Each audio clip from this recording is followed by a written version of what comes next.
Tantor Audio, a division of Recorded Books, presents Addiction and Recovery for Dummies, 2nd edition, by Paul Ritvo, narrated by Asa Siegel. Publisher's note: in this audio edition, you will hear references to tables present in the print and e-book formats of the book. Limit of liability / disclaimer of warranty.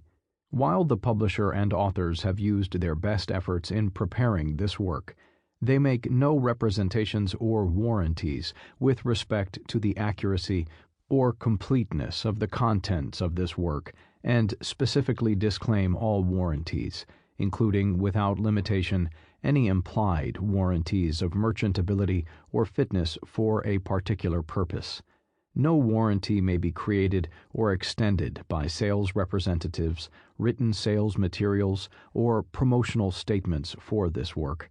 The fact that an organization, website, or product is referred to in this work as a citation and/or potential source of further information does not mean that the publisher and authors endorse the information or services the organization, website, or product may provide, or recommendations it may make. This work is sold with the understanding that the publisher is not engaged in rendering professional services. The advice and strategies contained herein may not be suitable for your situation. You should consult with a specialist where appropriate. Further, readers should be aware that websites listed in this work may have changed or disappeared between when this work was written and when it is read.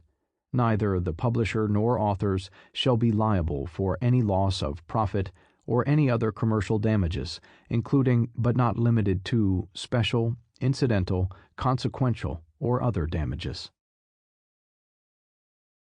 Introduction. You've likely started this book because of addiction troubles, either your own or those of someone you care about. It's immediately important to know that no one is singly responsible for these troubles. We live in an addiction-inducing society. A lot of money is made from addictions. When more people become addicted, more money is made. Despite this, addictions are more treatable now, and the scientific support for such treatments and for what you can do for yourself or for a loved one is more powerful and reliable than ever before. You may often hear people say that they're battling an addiction. Addiction is a life and death battle. There's no compromise with addiction. People with addictions are either becoming less addicted or getting more addicted. But there is another analogy to consider. A journey through life where loving people support those with addiction is finding a natural life path, a path that is increasingly free of addictions. First, it's important to destigmatize addiction. Addiction is unfortunately associated with technological progress. As technology progresses, newly developed substances powerfully target pleasure centers in the brain, mostly to ease the pain in those severely ill. As a result, substances have been created that are more accessible, tempting, and frequently used than before. With more technological development, addictive behaviors may increase during the 21st century, and they've already reached alarming levels. Therefore, we scientists, caregivers, and people with addictions must work together to use evidence-based methods to free ourselves from the powerful effects of society, technology, marketing, and the very human drive to consume. Second, it is important to remember that recovery is an inner journey, and people with addiction often feel alone. In their aloneness, they ache and yearn for healthier states of mind and body. To recover, people with addiction must find inner strength, and often need help in doing so. This book can help those with addiction rediscover and feed inner strengths and recover, so they can reclaim the joys of life as healthy human beings. About this book. This book is written for two audiences. It is first and foremost written for people seeking freedom from addiction. You may still be deciding whether you need help and whether you really want to be free from your addiction. You may have already tried to overcome addiction and failed, perhaps many times. But now you can effectively do it. Yes, you can. In this book, I inform you of all the effective available options. This book addresses them in language you can understand and with references that take you to the scientific core of reliable knowledge. It helps you determine how big a problem your addictive behavior is. It helps you assess your readiness for treatment and which treatment you're ready for. It describes all the evidence-based professional and self-help treatment approaches, including pharmacotherapies and detoxification treatments, psychological outpatient treatments and residential treatments, different types of self-help and their likelihood of truly helping, treatment programs based on the Alcoholics Anonymous 12-step model. This book is also written for family and friends of addicted people. In my experience, the family is often first to seek help for a loved one's addiction. This book guides family members in considering treatment options. It provides information and direction on how to communicate with the family member whose addiction worries you. It also provides support and guidance in helping family members ensure their own needs are not neglected despite the desperate needs of the addicted relative. The book includes specific information for teens and adults and addresses substance addictions such as drugs and alcohol and behavioral addictions such as gambling and sex. It is organized into 5 parts and 20 chapters. Chapter titles and chapter subheadings let you know who the particular chapter or section is addressing. I use a minimum of professional and medical jargon. When jargon or medical terminology is used, I highlight and define the terms and mark them as technical stuff. I incorporate many case studies of individuals as illustrations. The identities of these people are carefully disguised to protect confidentiality. In many instances, an individual's story represents a composite of experiences with multiple clients. When these case examples are used to embellish a point and aren't central to the information or guidance discussed, the story is highlighted in a sidebar. Sometimes the case examples are part of a point I'm trying to make. In those cases, you find them in the regular body text. You should consider the sidebars as extra material that you don't have to read if you don't want to. There is no need to read the chapters in order. Instead, start with the chapter that is of most interest to you at the moment, nor do you need to read the entire book. This is a reference guide on how to recover successfully. You need only refer to the chapters relevant to your needs. But of course, if you want to read the whole book, that's best. Accordingly, start with the chapters of most interest. Most chapters assume that the primary audience is the person struggling with an addiction. However, some chapters are specifically written for the families of addicted persons. Foolish assumptions. I assume that if you are still reading this introduction, you are struggling with an addiction yourself and want to learn more about how to be free from your addiction, or you are a family member or friend of an addicted person and are searching for help. If either of these descriptions fits, this book is written for you. Icons used in this book. Throughout this book, I will verbalize icons to quickly identify different types of information. Here are the icons I use and a brief description of their meaning. Tip. As the name implies, the tip icon alerts you to pieces of practical information or things you can do to handle your addiction problem. Remember, The remember icon highlights information I don't want you to forget. Technical stuff. The technical stuff icon is used to indicate that the information in the paragraph is of a technical nature, and you need not read it unless you want to find out more about the professional and scientific aspects of addictions. Warning. The warning icon alerts you to things you should avoid.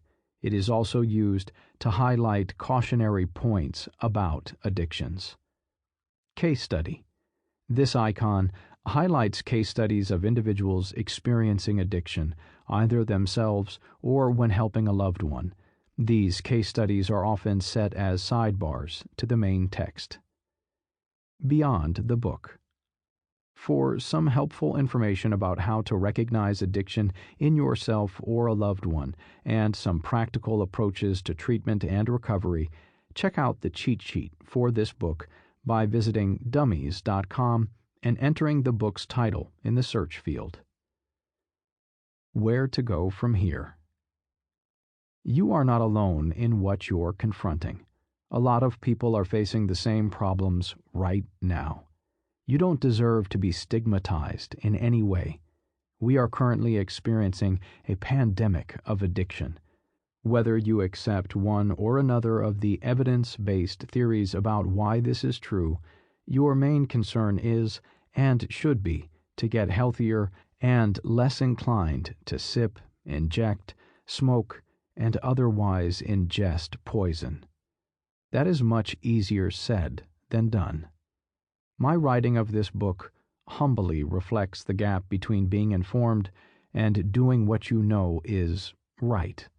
Whatever you do, whether it's during the next 5 minutes, 5 days, or 5 months, that's the hard part. When you read, please know that all that's written humbly acknowledges the hard part. Not only can addiction or dependence on a substance or a behavior, which seemed harmless, ruin life, we live in an indulgent time where too many try to take the easy way out. There's no easy way out of addiction, nor toward healthy states of mind and body. Yet it doesn't have to be purposely hard to get healthy, and part of the difficulty is selecting the steps by which meaningful progress is accomplished. That is what this book is about. To find and do the next step of leaving addiction behind and welcoming health. You can go straight to whatever chapter is of most interest to you right now. If you're seriously considering treatment, I suggest you review Part 3 to get informed about the treatment options available to you. I also want to draw your attention to Chapter 7 because it helps you get a full understanding of the factors you must address to free yourself from your addiction. Now, to get started. Against great odds, humans succeed with great achievements. You can recover, and with the help outlined in this book, I will help as much as I can. 1. The Hole in the Heart. Detecting Addiction. In this part, I help you detect the signs of addiction and determine whether you or someone else is addicted. I provide surprising facts about how common addiction is and about the many forms it takes. I especially focus on substance addictions, such as drugs and alcohol, and behavioral addictions, such as gambling, sex, and eating. One of the challenges is knowing whether your use of a substance or reliance on a behavior is a problem. In this part, I explain the differences among use, abuse, and dependence. I also discuss how costly addictions are to you personally and to your family. Chapter 1. Addiction. What is it? In this chapter, looking at use, abuse, and addiction, understanding your personal risk of addiction, reviewing treatment options, stepping onto the road to recovery. Congratulations on picking up this book and leafing through it. Even if you just read these few words and no further, remember that you are on a path. Just by choosing to pick up this book means you are seeking to find a non-addictive path for yourself or for someone you love. It could be a path that will lead to a rediscovery of your inner strength and inner peace. Yes, you have probably had highs that feel so good it's hard to describe them, but they are not sustainable in the way you elicited them. You have to find a non-addictive path to getting high and find a gratifying way of living. You may think you have already found one and that all you have to do is tone things down a bit, but it's hard to tone down a poisoning. Poisons destroy in both small doses and in large doses. Addiction is the poison of everyday life in the 21st century. Why is that true? Addiction robs you of freedom and control. You may think you choose to use and can choose to use less, but just try to stop. See if it's possible. See whether you have control over the addictive substance or behavior you're afflicted with. If you find you do, great. Abstain for a while. Be sure you have the control you think you have. If you don't have control, if abstaining is unthinkable or impossible, read on. In this chapter, I tell you about the different forms of addictions, emphasizing substance addictions and behavioral addictions. I tell you about how the medical community views addiction and how your personal view, when it's all said and done, is what you'll likely follow. I also provide a brief overview of what the rest of this book provides. I designed this book to help you understand where you are right now in your control over addictions. This understanding can help you find your path to freedom and well-being, and resume true control of your life. Defining substance use, abuse, and addiction. You may hear a number of addiction-related terms, and it can be confusing as to what exactly they mean. The less confusion around these terms, the better. The clearer your understanding, the more you know about how to get and make use of the help available. Understanding what addiction is. In 1964, the World Health Organization, WHO, suggested replacing the term addiction with the word dependence for describing the feeling that, mentally and physically, you must use a substance.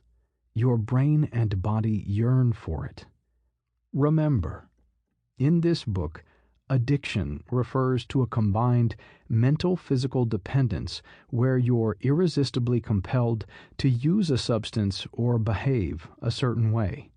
Using the substance or engaging in that behavior is so compelling that even knowing you may face considerable harm does not stop you from doing it. You're addicted when you no longer direct yourself out of harm's way.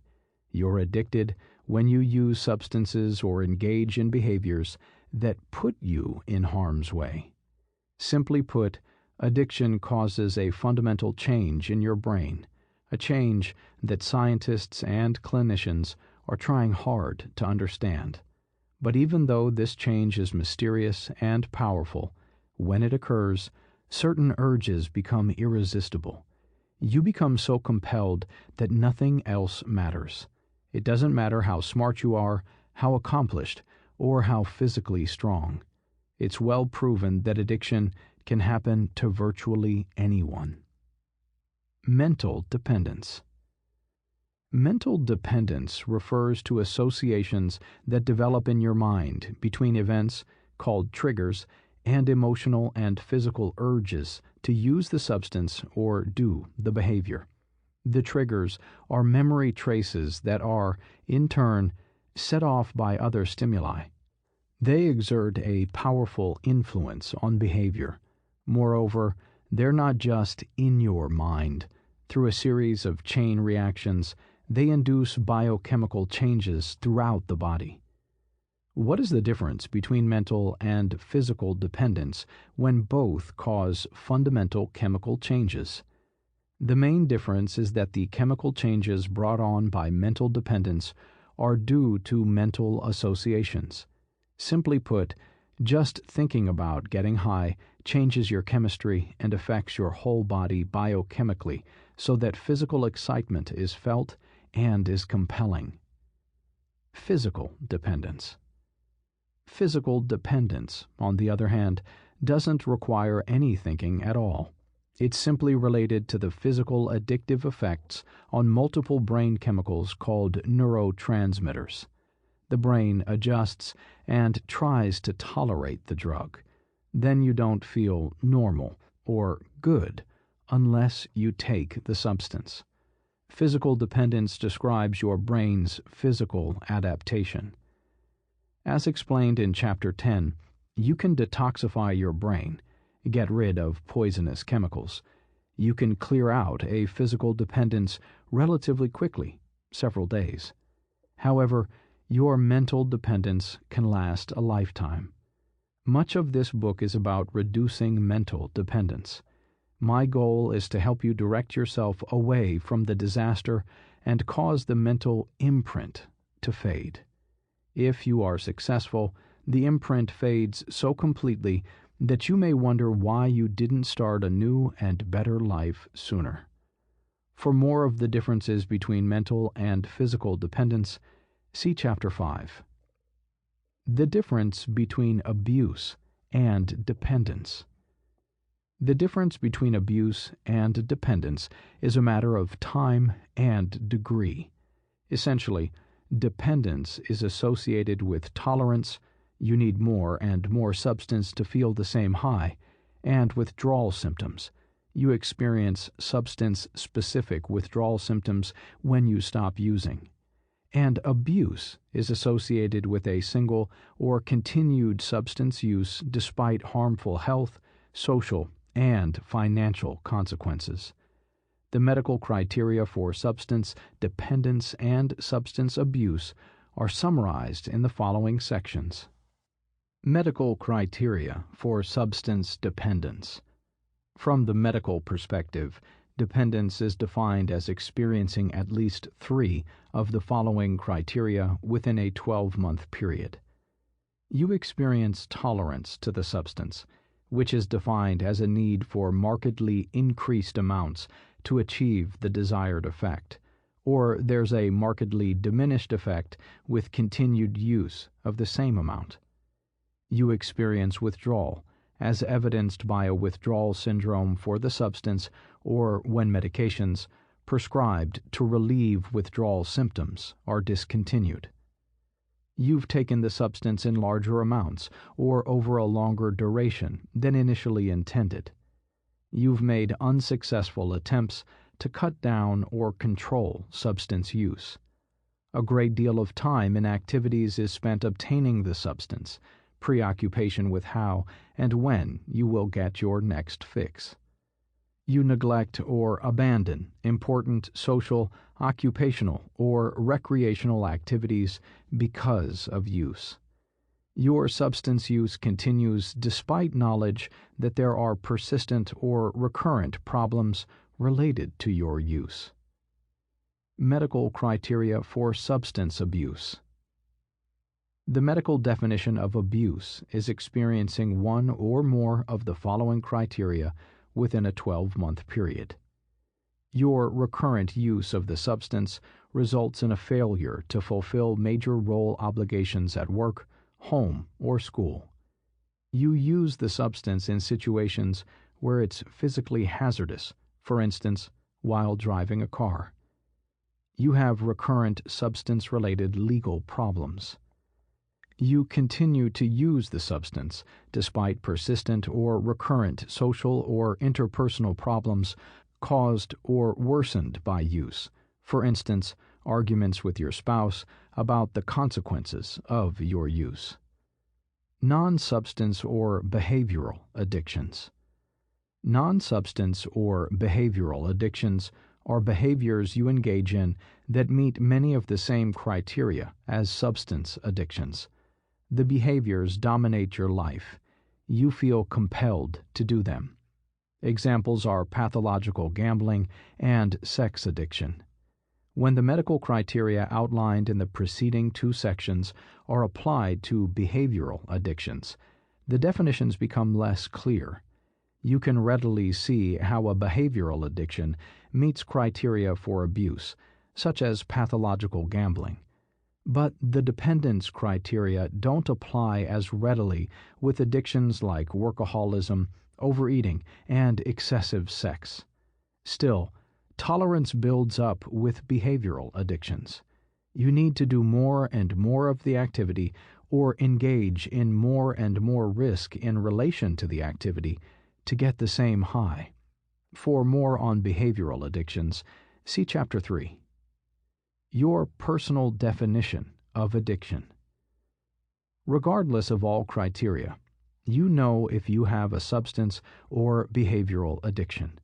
You know it because the actions involved in getting the substance or doing the behavior dominate your life.